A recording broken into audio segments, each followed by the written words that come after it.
Hello बच्चों, let's see the question. The question says to find out the concentration of SO2 in the air in parts per million.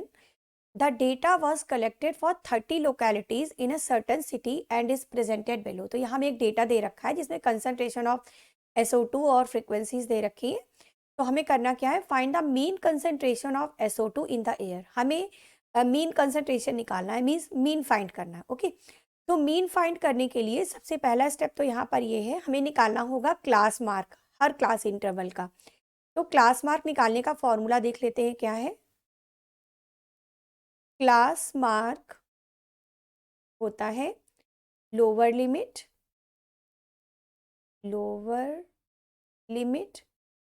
Plus upper limit upon 2. Okay, तो पहले first वाले interval के लिए निकालते हैं. ये 0.00 से 0.04 के लिए निकालते हैं.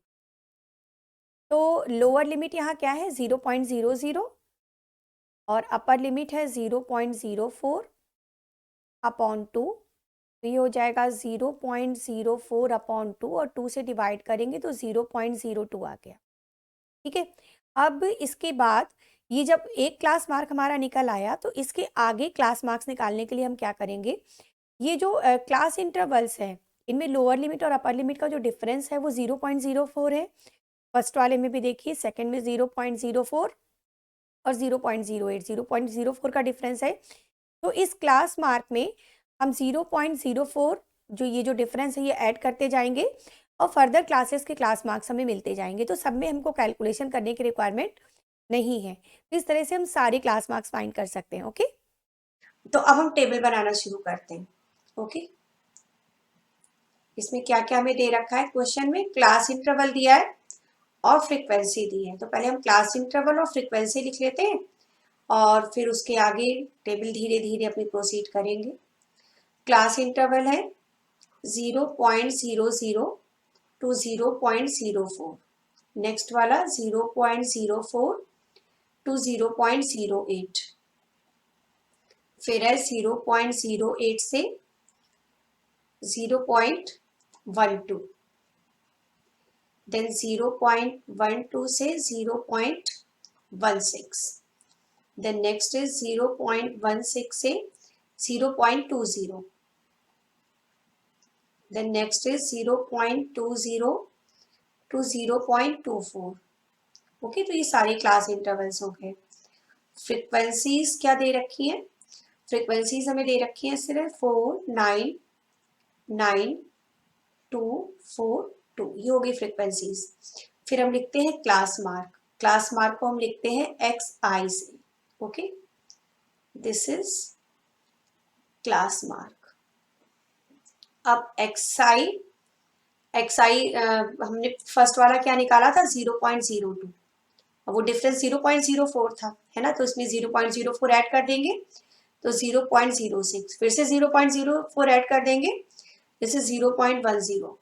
then 0.14, then 0.18, then 0.22. इस तरह सारे क्लास मार्क्स निकल आए. अब इसके बाद इनमें जो मिडिल में जो क्लास मार्क है उसे हम मानेंगे एज्यूम्ड मीन A. ओके, अब वो एज्यूम्ड मीन हम क्या लेंगे, मिडिल में यहाँ 2 क्लास मार्क है देखिए, एक तो 0.10 है, एक 0.14 है. तो हम इन दोनों में किसी को भी A ले सकते हैं. तो हमने 0.14 को A मान लिया. तो ये A हमारा कहलाता है assumed mean. This is assumed mean और ये है 0.14. ओके, अब इसके बाद हम क्या करेंगे कि जितने भी XI हैं हर एक से ये 0.14 को माइनस करेंगे. तो जो नया वेरिएबल मिलेगा उसे हमने नाम दे दिया DI. DI is XI minus 0.14. Minus करते जाते हैं साइन का ध्यान रखते हुए.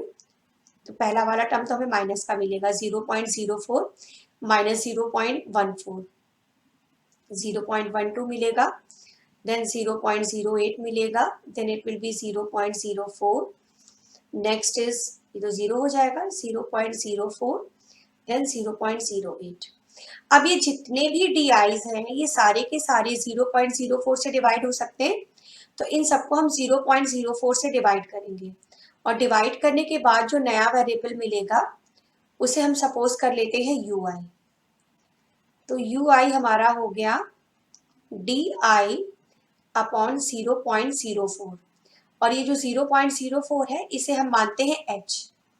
H is 0.04। तो डिवाइड करने के बाद जब 0.012 को 0.04 के साथ डिवाइड करेंगे तो ये क्या मिल जाएगा, 3, माइनस का 3, देन -2, -1, देन 0, देन 1, देन 2। एक कॉलम और बनेगा अभी, वो है एफ आई इंटू यू आई। जितने भी एफ आई हैं और यू आई है इनको मल्टीप्लाई करेंगे। 4 3 12, माइनस का साइन आएगा, देन -18, देन -9 मिलेगा यहाँ पर, ये 9 है, then this is 0, then 4, then 4। अब इसके बाद जितने भी ये हमारे एफ आई यू आई है इन सबको हमें सम करना है। तो नेगेटिव वाले एक साथ ऐड कर लेते हैं।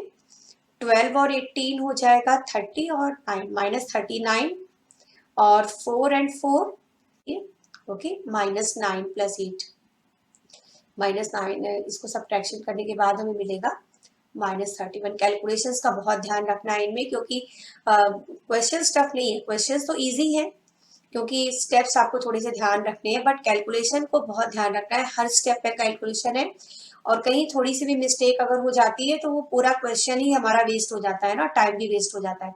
तो कैलकुलेशंस का स्पेशली ध्यान रखना है। अभी यहाँ देखिए मिस्टेक होने वाली थी, बट ध्यान दे लिया तो वो बच गई। ओके, अब जितनी भी फ्रिक्वेंसीज हैं इन्हें ऐड कर लेते हैं। तो ये हो गया 30। ओके, तो ये टेबल हमारी ऑलमोस्ट कंप्लीट हो गई है। टेबल कंप्लीट है, अब हम फॉर्मूला अप्लाई कर सकते हैं। किसका? मीन निकालना था, है ना।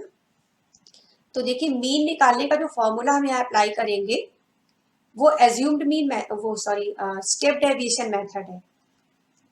अब जो मेथड है इसमें लग रहा है this is step deviation method.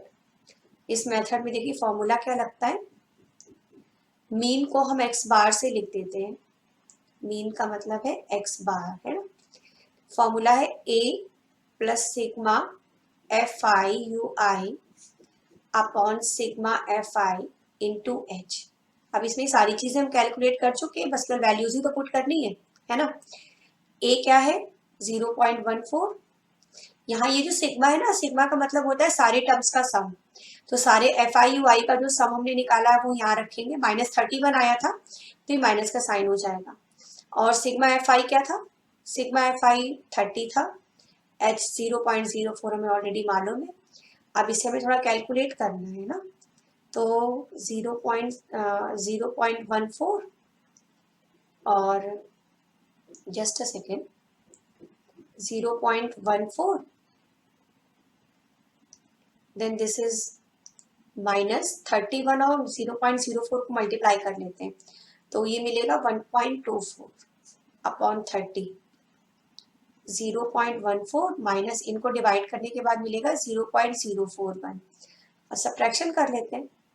0.14 minus 0.041 subtraction करके देगा 0.099।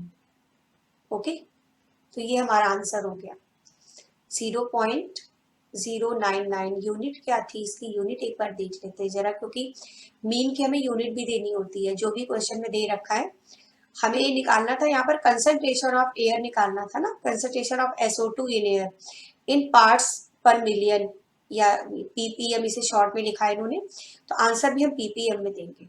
ओके, तो कंसंट्रेशन ऑफ SO2 इज, तो आंसर हम इस तरह से लिख देंगे, concentration of SO2 is 0.099 ppm बोला है तो ppm हम भी लिख देते हैं। Okay, so this is your answer now. Hope you understand it well. Thank you.